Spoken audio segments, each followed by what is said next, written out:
Welcome to LaneVids. Today we're going to talk about silver. As most of you know, probably the economy for the U.S. is pretty much going down the tubes, in my opinion. I believe that we are headed for some sort of a recession. I don't know how bad it's going to be or anything, but I was reading something the other day that eventually gold and the U.S. Stock exchange has to become 1-to-1 with each other, ratio of 1-to-1. What we have now is we have gold at $920 and 80 cents. The Dow is at $12,625 and 62 cents. So there is about an $11,000 point difference there. Something's got to happen. Either gold's going to go up or the Dow's going to come down. I don't think the Dow's going to fall 11,000 points. That's just ridiculous.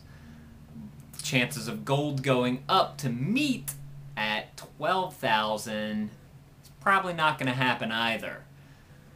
But maybe somewhere in the middle, we could see the Dow go down about half. It's happened before. I don't see why it couldn't happen again. And gold, well, it's already at an all-time high. I assume it's going to go up more. Silver, which I've been accumulating for about a year now or so.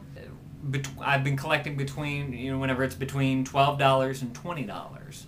So this right here, 1 ounce of silver, just a single silver coin, 9.999 fine silver.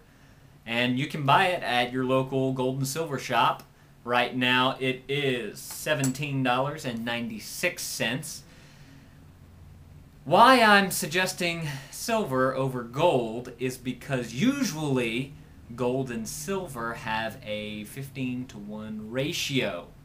Right now it's way over that, somewhere around 1-to-50. But there's gonna have to come a time whenever it meets back at its 1-to-15 ratio. That is why I am banking on silver. There's many ways you can invest in silver. I find the easiest way is just by buying it at your local coin shop, and you can buy 10-ounce bricks if you want to do that also, so that you don't have 10 of these coins. The reason why I have these is because every paycheck I take so much and I just go buy whatever I can. Sometimes, if I don't have enough for a whole ounce, you can find old coins before like 1964, I believe. 1964 older. They are mostly made up of 90% silver. And I don't know what the other 10% is, honestly, but you can get, this is a $50 here, and that's about half the price of silver at 90%. Oh, another reason why I think silver is a fantastic opportunity is because silver is the only industrial used metal. Like parts in the computer, such as like whenever you press a key on the keyboard, like if I want to press J, a little piece of silver attaches there, sends the electronic signal so that the J appears on the screen. So that's just a little itty-bitty bit of silver, and that itty-bitty bit of silver is not recyclable. It's too small. So it's a consumable commodity that is bound to go up. If you look at a silver chart ever since about 1999-ish, it's pretty much done this. Granted, it had a few dips here and there. Back in March, whenever the whole Bear Stearns thing went down, yeah, silver's going to dip because the Fed's cutting interest rates and backing up the banks, but eventually they're going to run out of everything they can do, and the currency's just going to go down while this stuff goes up. Gold's at $920. Divide that by 50.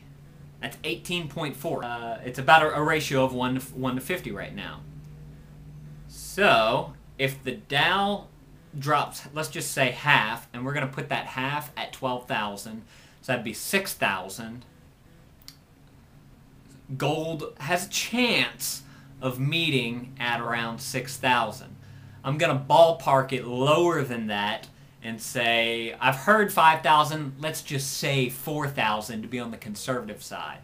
So if gold gets to 4,000, let's just say that ratio is off. Usually it's supposed to be 15. Right now it's 50. Somewhere in the middle there is what? 17. So 4,000 divided by 17. $235. If I can get it right now for $20 an ounce, that's pretty freaking good, because 235 divided by 20 is 11. So it's basically going up 11 times for me. Another thing about silver. Gold reached its all-time high, which was $850 back a couple months ago. Silver's all-time high is it's like 45, maybe 49. And right now it's sitting at 20. So it's half below what it should be at whenever gold hit its all-time high at 850. So if silver's all-time high is 440 and gold's already going past its all-time high, then I think there's a good shot that silver's going to do its all-time high at least, so you'll at least double your money.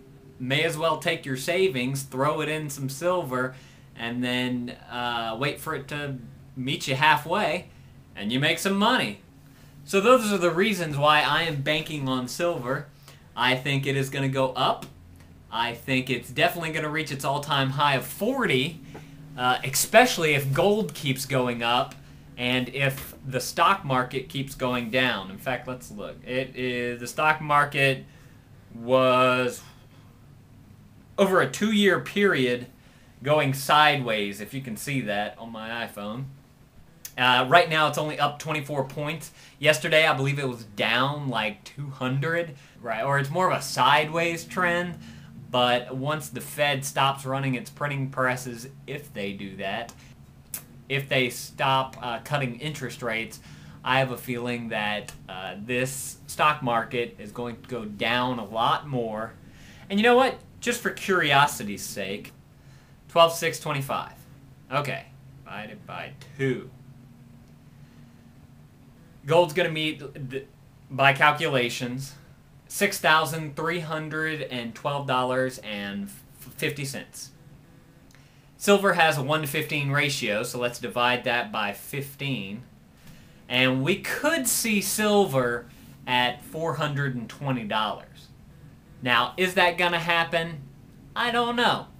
It's a possibility, but I like to go more on the conservative side. So basically, if silver reaches $45, I'll be happy. I've doubled my money.